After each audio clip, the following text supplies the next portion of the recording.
Rinenggu aruming budaya mahananing pangolaing rasa luhuring budaya rahayu rahayu rahayu kalis ing sambikala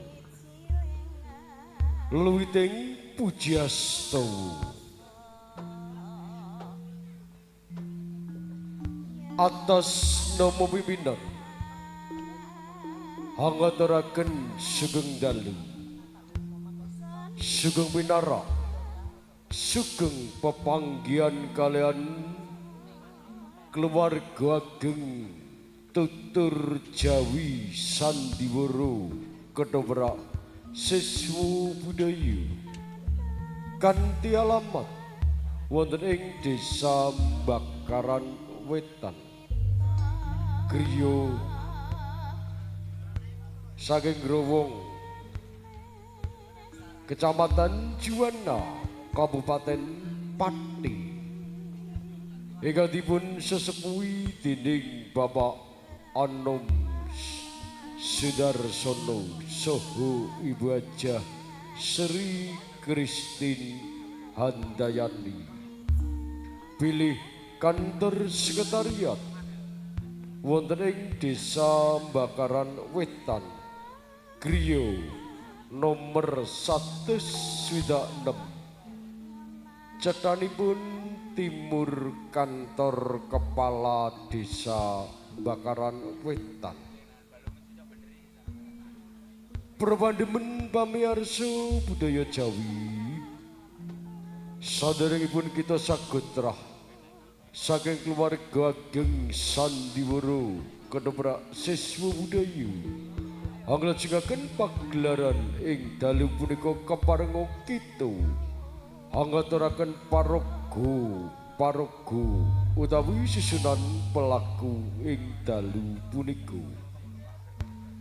minangkani pamdatenipun keluarga ingkang hamengkugati ugi dipun sarujuki Dewan Sutradara Kedhowrak Siswa Budaya ing dalu punika badhe beber cariyos sejarah Majapahit dawah perangan Nambi Winisuda Ronggo Lawe Balelo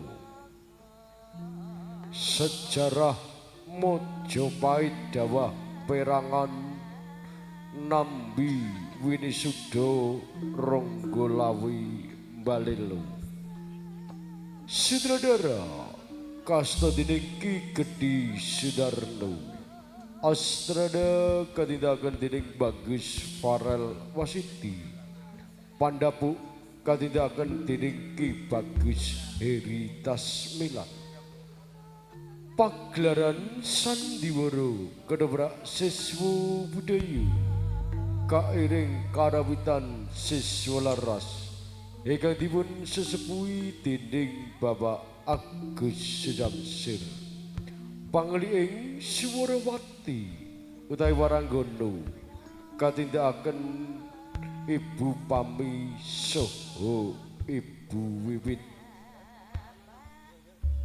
pangeprak katindakaken dening Bapak Yuli panata pakliran katindakaken dening Bapak Suratman lampu dekorasi katindakaken dening Soleh Atmojo gancaring dedapukan ing dalu punika kelir sepisan anggambaraken wonten ing palebahan Gunung Arjuna Ronggo Gadung katindakaken dening Bagus Amin Wijanarko Raga Padmi katindakaken dening Santi Pramuni Resi Supamandrangin katindakaken dening Ki Gedhi Sudarno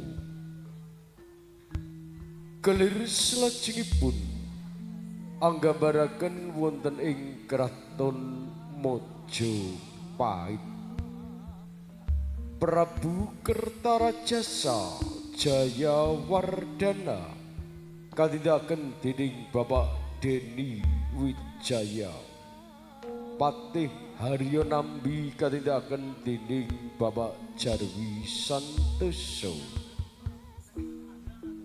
Ken Sura katindakan dening Bapak Diktu. Farel Wasidi ing dalu punika margani dados Adipati Kebu Anabrang. Keliris lajengipun anggambaraken wonten ing Kabupaten Tuban. Adipati Ronggolawe katindakan dening Bapak Andi Suratmin. Patih Tambak Boyo katindakan dening Bapak Budi Tumbek. Ewon dening para prajurit katindakan dening Si Gondrong saking pagelaran Sandiwara Ketoprak Siswa Budaya. Temenggung Pringgotekdo katindakan dening Ki Bagus Heri Tasmilan. Senopati Kelabang Curing katindakan dening Padi Bagus. Senopati Kelabang Kuning katindakan dening Dimas Indro Mahisa. Kalayuda katindakan dening Ki Gedhe Rasto Raharjo. Dewi Galuh Sari katindakan dening Rini Paulus. Retnowati katindakan dening Yeti Mayang Sari. Retnosari katindakan dening Niken Ayu Suniti. Dewi Mertorogo katindakan dening Niken Ayu Harjati. Dewi Tirtawati katindakan dening Arih Kumalasari. Sutejo katindakan dening Dimas Agus Widodo. Ewon dening prawanita panglipur katindakan dening Widodari Ayu saking pagelaran Sandiwara Ketoprak Siswa Budaya. Emban katindakan dening Emban Pesek Avanza. Repat utawi dagelan katindakaken dening Cak Lenteng, Cak Dodo saha Dimas Yaki.